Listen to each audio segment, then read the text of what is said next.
That was a Fiakuma Love by Kofi Kinata. Welcome back to Prime Morning. My name is Esiedua Akomia, and it's time for Women in Business. But before we get into Women in Business, just to remind you that National Science and Math Quiz is just around the corner, okay? It's just around the corner, so pray for your alma mater. Pray for your school, or pray for your senior high school. See, this year, I am hopeful. I know the Wesley girls will make it to the finals. No more getting to semi-finals and being kicked out. It shall not happen this year in Jesus' name. Wesley girls, we are going to the final. So we'll bring you updates on every single thing, all the happenings for the National Science and Math Quiz right here on Joy Prime. So stay tuned for that. Now, it's time for Women in Business. And I'm excited about this young lady that we're about to have a great conversation with. This is the point where I ask you to please get interactive with us on all our social media platforms. Instagram, on Facebook. Don't forget to hit the share button. Now to our guest for this morning on Women in Business. Marine litter, unfortunately, it continues to inflict a huge or a humongous damage on our coastlines, African coastlines, especially Ghana coastlines. And you know that our coastlines stretches for about over 550 kilometers. And so if marine litter is inflicting it hugely, how do we expect livelihoods to turn out? I mean, at the end of the day, we have about 3 million people who are living at these coastlines. And so how are their lives being affected? This morning, we are putting the spotlight on a young woman who is highly passionate about making sure that Ghana's coastlines is clean. Who is she? Take a look at this video. Meet Jennifer Bampoe, a passionate environmentalist and founder of Clean Ocean Project Ghana. A graduate of the University of Ghana, Jennifer dedicated herself to protecting Ghana's coastlines and promoting sustainability. In 2021, she established Clean Ocean Project Ghana, a pioneering initiative aimed at preserving the country's marine life and ecosystems. Under her leadership, the organization has organized numerous massive beach cleanups, engaging over 800 volunteers from various tertiary institutions across Ghana. Jennifer's vision is clear: an ocean free of plastic waste where marine life can thrive. Through Clean Ocean Project Ghana, she strives to educate, inspire, and empower communities to adopt sustainable practices, ensuring a healthier ocean and a brighter future for generations to come. And like you rightly heard, Jennifer Bampoe, she's all about the ocean, the Clean Ocean Project Ghana.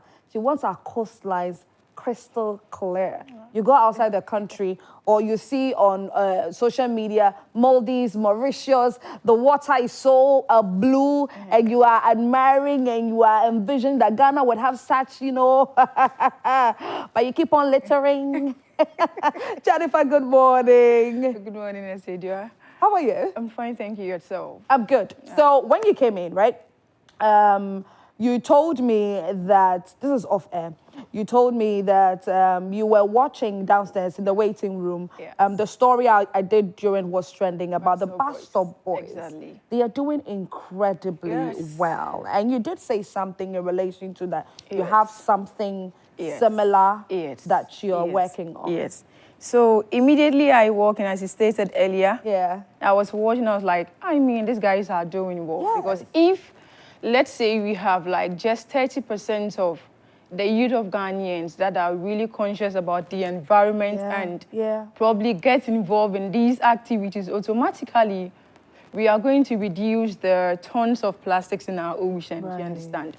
And from what they are doing, automatically it's reducing the amount of plastics that would end in our ocean. And also it's reducing flooding in our environment. Probably people are not paying attention to these areas, but then it's really a huge project that they are doing.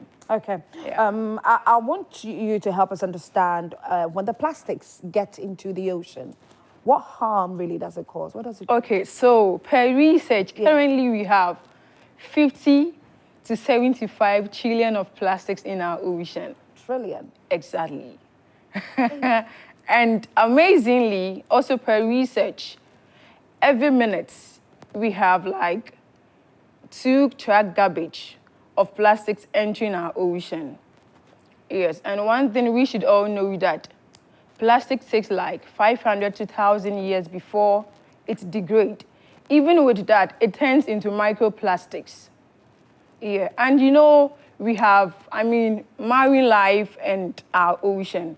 Fish are now feeding on plastics, which enters into their bodies as microplastic.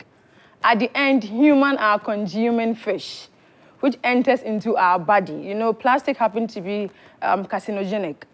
It causes cancer.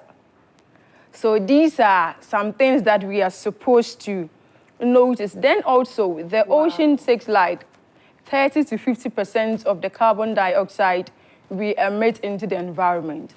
But then because of the chemicals in plastic, it's one way or the other, affecting how plastic is able to absorb this carbon dioxide, which is leading to a bit of climate action or climate change. Right. Yes, causing so much heat, the unbearable heat here and there. Yes. So we are here complaining of the heat. But then, and we are thinking that maybe it is seasonal. No. It is just a seasonal something that we're experiencing. Yeah. But unknowing to us, our attitude is causing this much heat that we are experiencing. Exactly. This is so, you know, something happened on Saturday. From 2021, we've had, several beach cleanup exercises. But then it's very pathetic when you visit the same place and it seems you have done nothing. So this year I told my people, it is prudent we educate Ghanaians. Yeah. They should know how plastic is impacting our environment and the harm. Just 2-3 weeks ago, it's been noted that even the testicles of human, there is microplastic. Just 2-3 weeks ago, per research, even baby poops. That is how deep this thing is, okay? What? So we have decided to educate people, and what we intended doing is to run a campaign throughout the month of June. So 1st of June, we had radio campaigns across the regions, Volta region, Greater Accra, Central region, and the Ashanti region.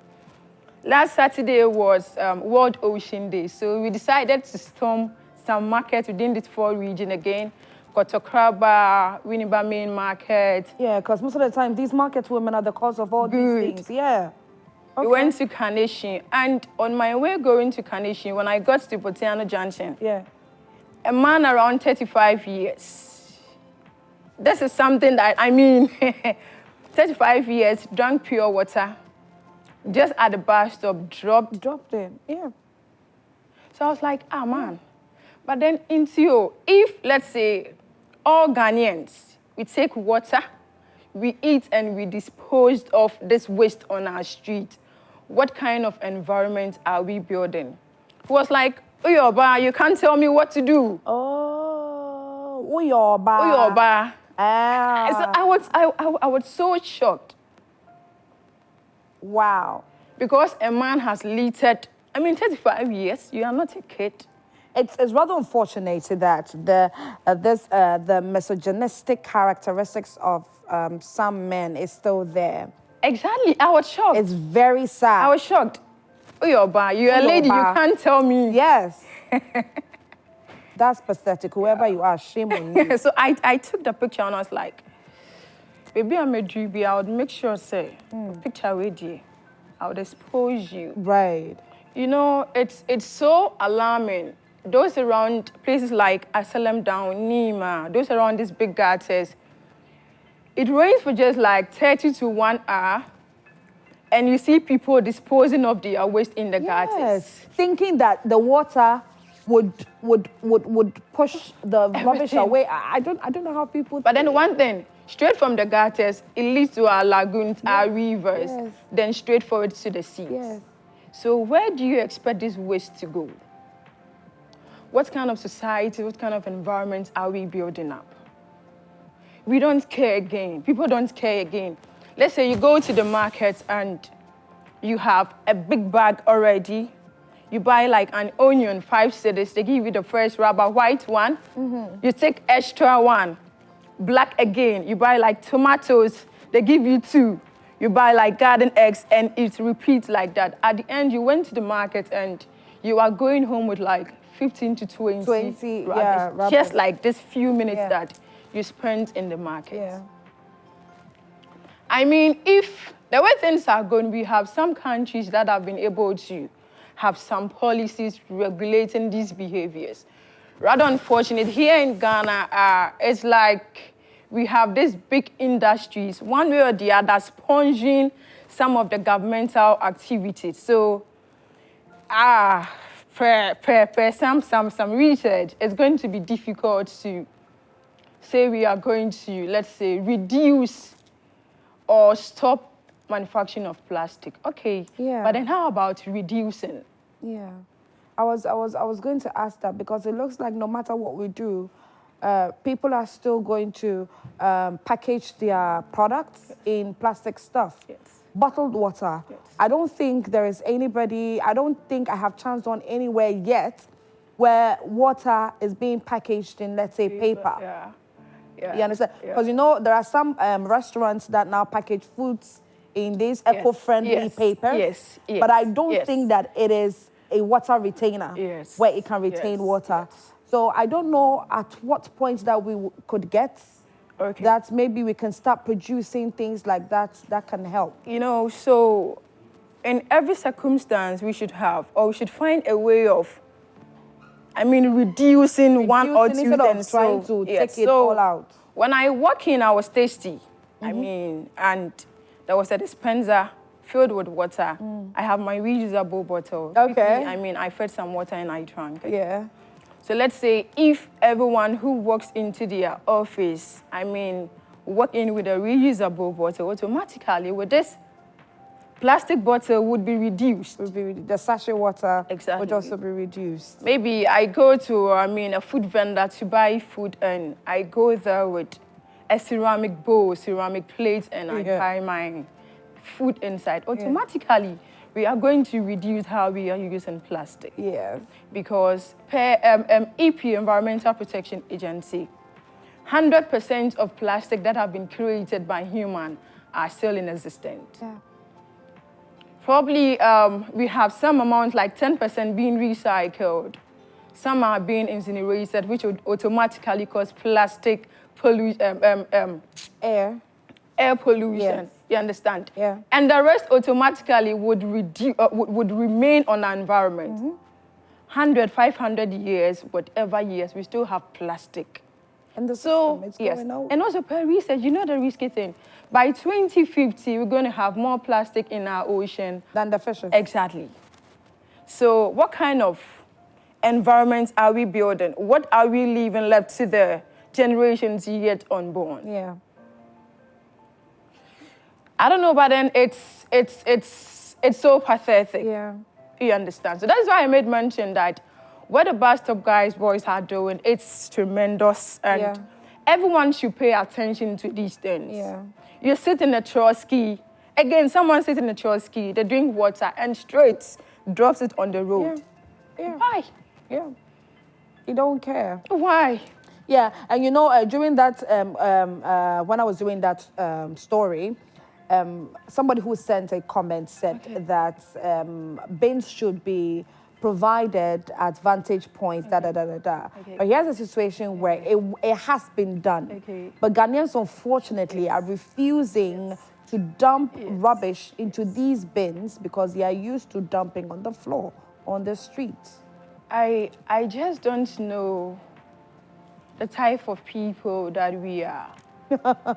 Yes. Yeah. In that, you know, when you go to Circle and some places that have this block-built bins, someone will just carry their waste straight from their house, full, and they'll dispose it there. Sometimes, a friend told me from UCC, and he was like, you know, even UCC, we made this metal bins, and just an overnight, we had people, stealing all what we did just to go and sell. Okay. What kind of people are we? Yeah. Yeah, you even have some people coming to events.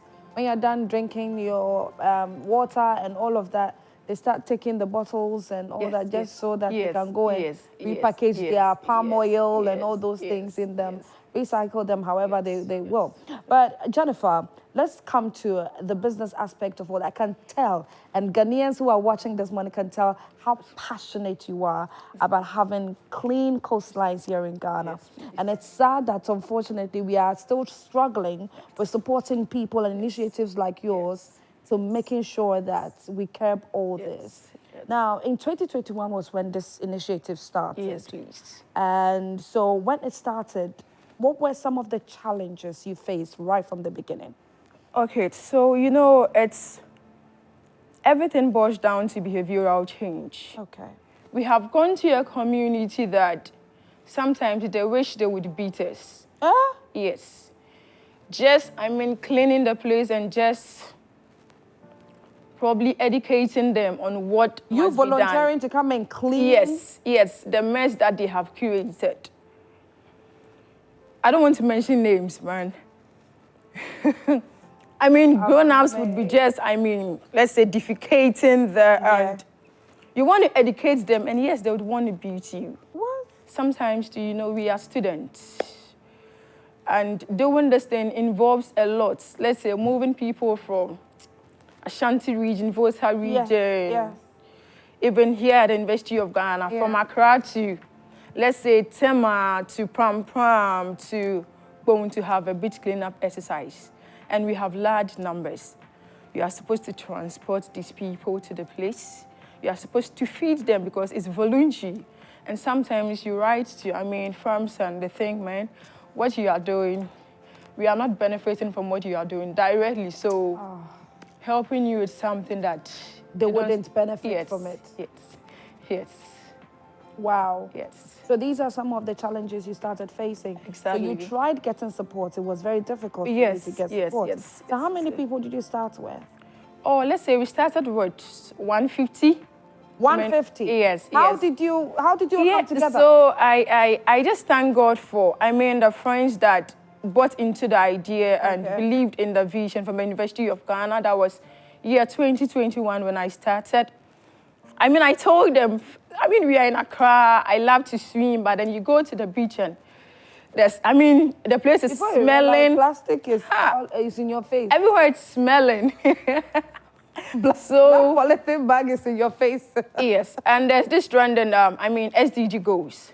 So I told myself, I want to tackle some of these goals. So probably by 2030, we are able to achieve these goals. So our main target is on 3 of the goals. Goal number 6, clean water and sanitation. Goal number 13, climate action. And goal number 14, life below water. Okay. So I told my people there's a need as youth of Ghanaians to, contribute our quota to the well-being of our nation and then also to our environment. And luckily, I was the vice president for the business school, so I had that bit of influence. So I was able to gather this 150, the initial stage. As time goes on, we thought it wise to, increase or expand. Yeah. That was when we, went to the Volta region, UHAS, Ashanti region, KNUST, UCC, and UEW. So currently, we are almost about 1,200 volunteers under the umbrella of Clean Ocean Project Ghana. Yes, please. Yeah. That's incredible. Yes. That's incredible. Yes. Okay, so I know that at the beginning you struggled with getting support and all of that. Yes. How is it now? I would say it's same. Really? It's same because we are running a month campaign, as I stated earlier, radio campaign, market campaign. Coming Saturday, we'll be having buses campaign, again, across the 4 regions, TV campaign, then also campus campaign. I would state that we had zero funding, regardless of our effort trying to reach out to people. So sometimes it's the little dues. And also we've had some companies like Ecozor. anytime you have beach cleanup, we have Ecozoy supporting us. Okay. And sometimes we have MSC Ghana coming on board too. I mean, help us a while. But then apart from MSC Ecozoy and some other environmental conscious, organization like Youth-led, it's been 000. You're not getting any financial No. People think, you have decided to do this, so So you said something about dues, but you didn't continue. Is it that amongst you, it's become like a group now where you contribute little monies? Maybe you have some monies that you contribute every month. Yes, so we pay 10 cents to the dues every month as an organization. Okay. It's not compulsory though, and mostly when we have, let's say, an initiative coming on board, I'll be like, okay, I'd want to donate 2,000 cedis. Some executive would be like, okay, let me also give 1,000, let me also give 500. Then at the end, as students, we just come on board with these little finances, then we go ahead with the project. So that's what takes care of logistics. Yeah. So logistics, lucky for us, we have Ecozoy. So anytime we have the beach cleanup, Ecozoy would provide us with all the equipment, rigs, brooms, and yes. So we are lucky with that. Okay. Yes. Okay. Yes. All right. So when you started, where was the first place that you cleaned up? Station Sanguena. Okay. What was the reason? Okay. So we didn't have any place in mind. I just told a friend I need a place for beach cleanup exercise, and the friend was like, go to Teshi. Oh, okay. So we went there for, a survey, spoke to the fishermen, and we told them our initiative and what we want to do, because the place was, in a mess. Yeah. So we went there, and to my surprise, the day we were having the cleanup, the fishermen and those living around that area, none of them joined us. At the end of the day, when we were giving out food to our volunteers, we had people walking into, fight over our food as well. What? Yeah. So it's crazy. So how long did they take you? What areas? What was the area that you were able to cover? Within how long? I think we started around 8 and we finished around 1 a.m. So at the end, 8 a.m. 8 a.m. Yes. And finish around 1 a.m. the following day. No, 1 p.m. 1 p.m. Yes. Sorry, I'm sorry. Okay. So I think the first day we gathered around 2 trucks of waste at the beach side. Big truck? Yes, 2 trucks. And every time we visit a beach cleanup or a place for beach cleanup, we go there with 2 trucks. At the end, everything will be filled, with waste, plastic waste. And okay, so sometimes we have other waste, but then plastic waste happens to be like 80%. Yes. Because the other ones, automatically, one way or the other, some can decompose. But then with plastic waste, no. Wow. It's still the same, like that. So you go with 2 trucks and you leave with the 2 trucks. Yes, being food. Full. Yes. With rubbish, and mostly about 80% being plastic waste. Exactly. Incredible. Yes. So how do you choose places to go clean up?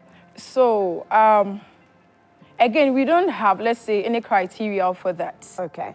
So I would just be asking, do you have any community, any fishing community? So probably would visit around 3 communities at the end. After we've been able to to speak to some stakeholders like the chief, council of elders, and some youth within the community, and probably would consider how they are willing to accept us in the community. We do consider that. Because if I am coming to your community to have a beach cleanup, and you as an individual, probably a chief or an elderly person, not willing to accept our volunteers, I wonder why, like you mentioned earlier that at some point at the beginning, you encountered people who even wanted to beat you for coming to clean up their environment. Yes. You are not doing it. Yes. And somebody is volunteering to come and clean up for you. You want to be the person. Like, it doesn't make sense. Sometimes too, they would want you to give them some funds before you can do it. Pay them. Oh, yes. You should pay them to come and clean their environment. Yes. These are, yes. I'm dumbfounded. Like just this Saturday, we went to Carnation. I mean, talking to the market women. Someone was like, "Only me back Saturday." They said, "Well, I'm scans and only me I sell." So maybe she was aware what you were coming to do. Yes. Okay, so you wanted to educate her. Exactly. Okay, so for her to give you audience. Yes. You have so you have given them something before they would allow you to, I mean, speak to them. Jennifer, Edio. It's difficult. If not to be we being passionate, I tell my people sometimes working with these large volunteers alone, it's not easy working with humans, you know. So if not to be how passionate and the fact that you love the environment. Yeah. I mean, I would have just looking better. Walk away. Yes. Yeah. How many times have you thought of stopping everything? Countless. You know, anytime we have like 1 month to a project, I am unable to sleep. By 12, I'm awake. I'll be sitting for like 12 to 4, thinking how we could, I mean, do this. So mostly, anytime we finish a project, like just few days, I'll just break down for some days. Yes, I don't know. I wish people would come to realization that we have one earth. This is what we have. I mean, when we destroy what we have, we don't have any other thing again. Yeah. So we have to protect what we have. You have over 1,000 people that are volunteering to clean up our coastlines. Yeah. I mean, you just mentioned that usually you break down after a project. Yes. How many cases, do you often get cases from amongst your volunteers that when we're done, I had malaria, when we're done, I got this, I got sick for this number of weeks, I don't think I can be available for the next one. Do you have such complaints come often?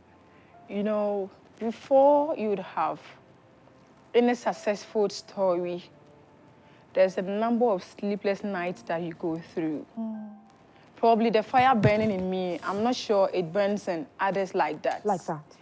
So how? Probably I don't sleep for like weeks to make sure that, because maybe they would wake up in the morning and I would have some, maybe directive, like do this, and that, but they don't know what went, the actions that went into behind it overnight. Yeah. So it's sometimes, let's say on the ground, like I would say 2 years ago, Pam, the same time we're having beach cleanup across 5 communities in Pam.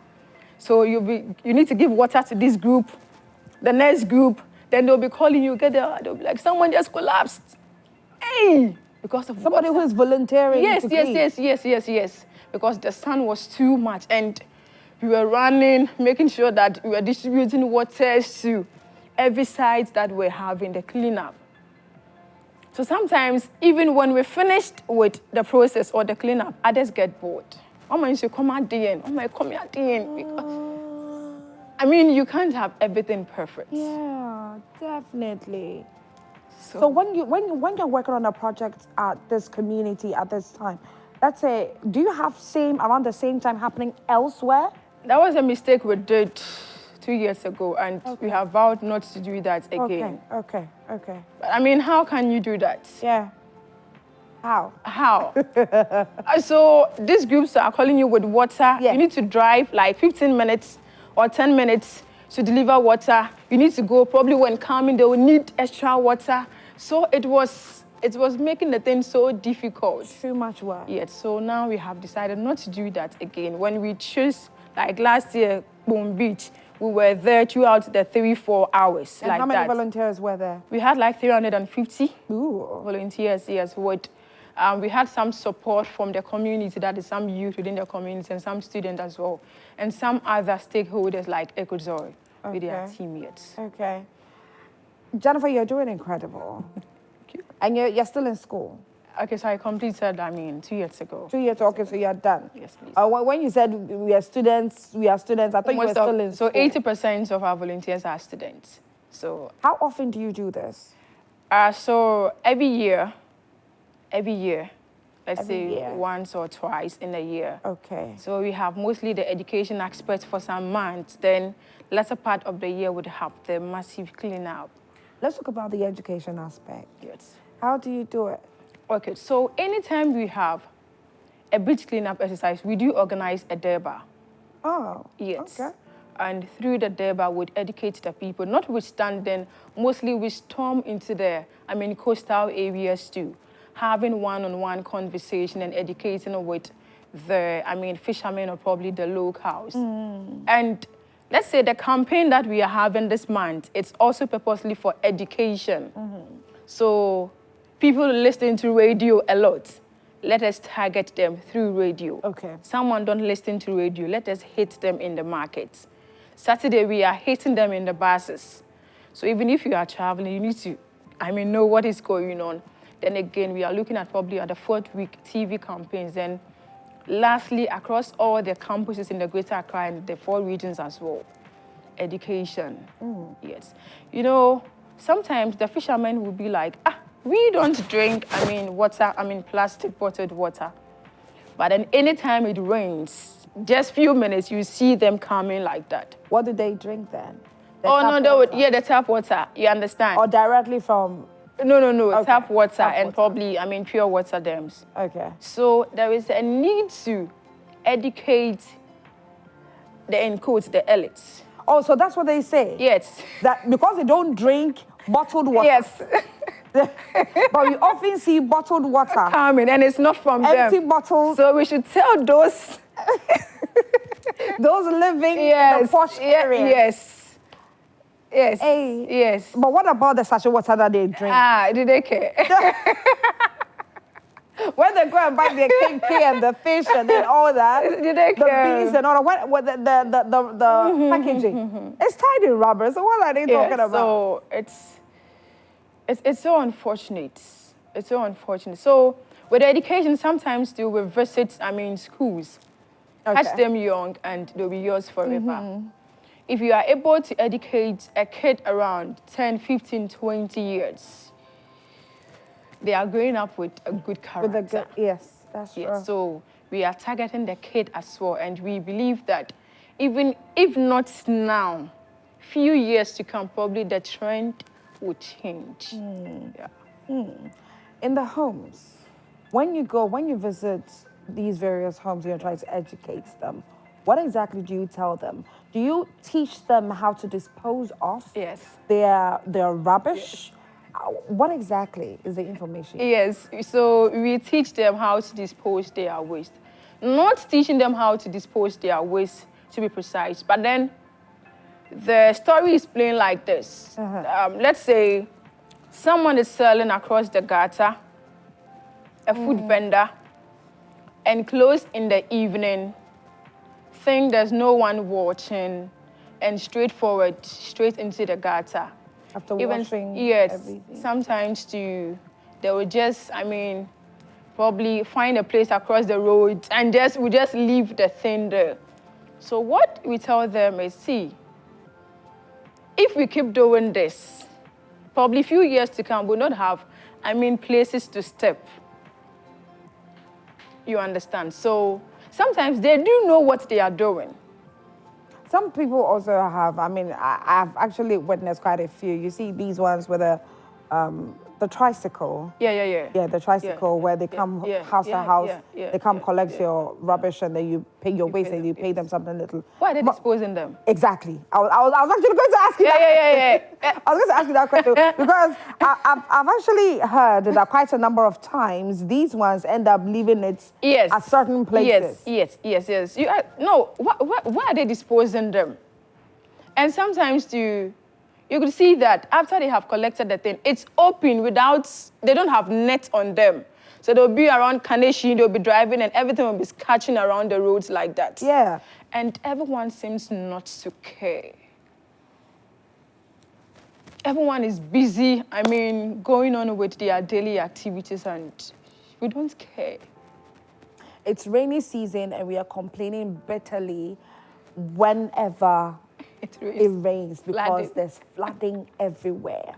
And we ignore the fact that petty things like this that we do contributes to all of this. Yeah. Our gutters being choked here and there. Yeah. Jennifer, you're doing an incredible job. Oh. Yes, See, yes. I can't imagine me being in your shoes. Like, I'm trying to come educate you, trying to teach you how best to dispose of your rubbish, your waste, how best to keep your environment clean. Yeah. And you want me, first of all, to pay you some moolah first. Yeah. Secondly, you are trying to threaten me that you will beat me up Yeah. because I'm trying to teach you. Yeah. Jennifer, you're doing well. It's not easy. It's not easy. Not easy. I asked you earlier if there were times that you've thought of giving up, but you didn't really answer that. So I think last year, yes, we wanted to organize Blue Conference Summit. I submitted, hundreds of letters. I don't want to mention names, trying to get some people on board, sponsorship, and even speakers. People that are doing that, members of parliament, and people that could help. Student leaders, so on and so forth. And you go and they turn you down. What are we getting in return? Like when I hear that thing. We are getting a safe and cleaner environment. How again should this be presented before you? Yeah, so this question mostly baffles me a lot. What are we getting in return?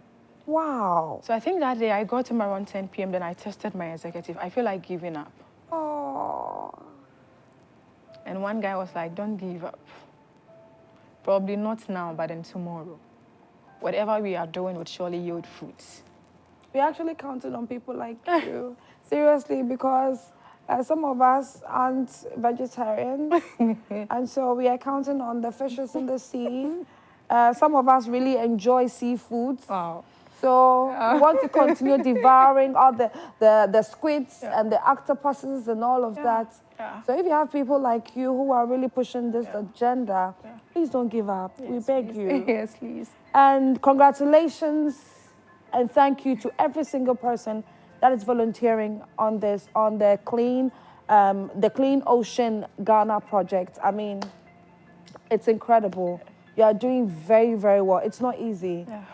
Volunteering, some fainting and all. Yeah. That's a serious matter. Yes. So do you usually have medics on board? Yes, so we have some members of us from UHAS. Okay. So they have this, let me say, health personnel. Yes. So mostly we have them on board. Okay. Yes. Okay, and they help out yeah. with. So preparations before, let's say the very recent one that happened.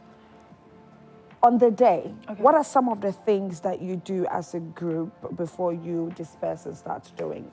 Okay, do you know that mostly on the D-Day, I don't see what goes on. How do you mean you don't see what goes on? Yes, so this is it.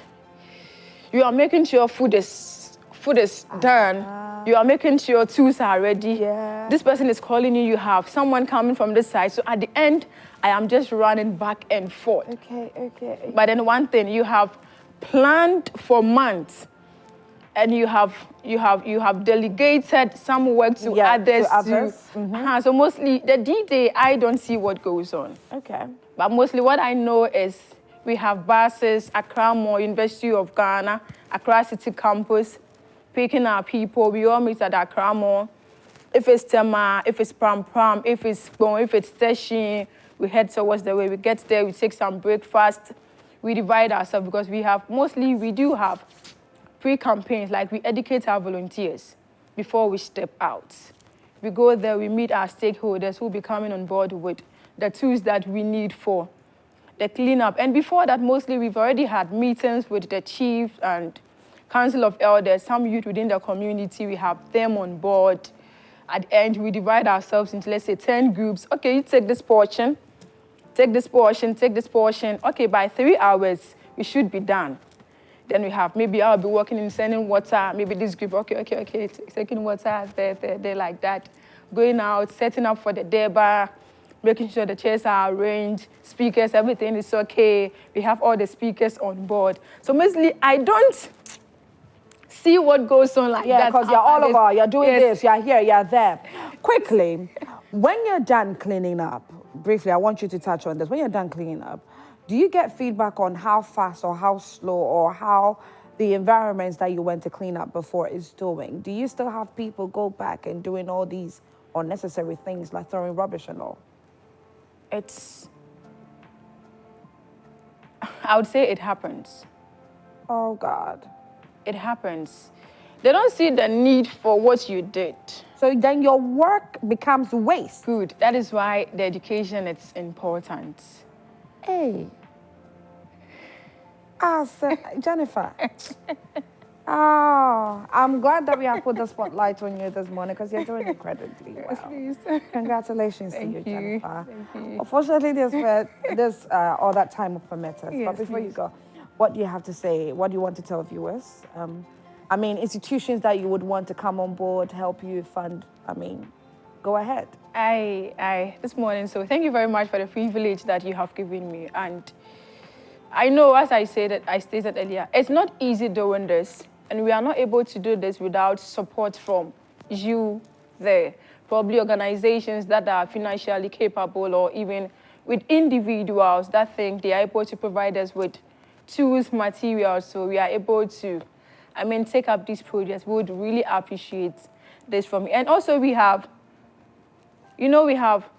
clean water and sanitation. We also try to provide some communities with potable drinking water. That's nice. Yeah, so currently we have like 5 communities that we are working on, helping them with boreholes. Okay. So we need support in this regard as well. Yeah. Jennifer, thank you so much for your time, and we hope that the right people come to your aid and hold you down, support you. Yes, please. And God bless you for this Bless great you too. initiative. So Jennifer Bampoe, it's all about the Clean Ocean Project Ghana. She's doing so well. She's called on all and sundry. If you have the manpower to come on board and drive this and make our coastlines clean, please come on board. We really do need this great help from you. My guest has been Jennifer Bampoe. Thank you once again for your time and have a lovely day. My name is Esiedua Akumia, but you know, I said this earlier.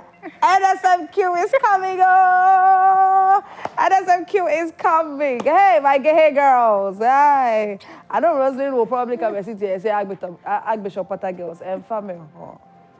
Family who will be but you see, we're about to talk to some of our regional correspondents, because like I told you, it is about starting. The regional competitions are about starting. So we are going to keep you updated on all of that. So stay tuned.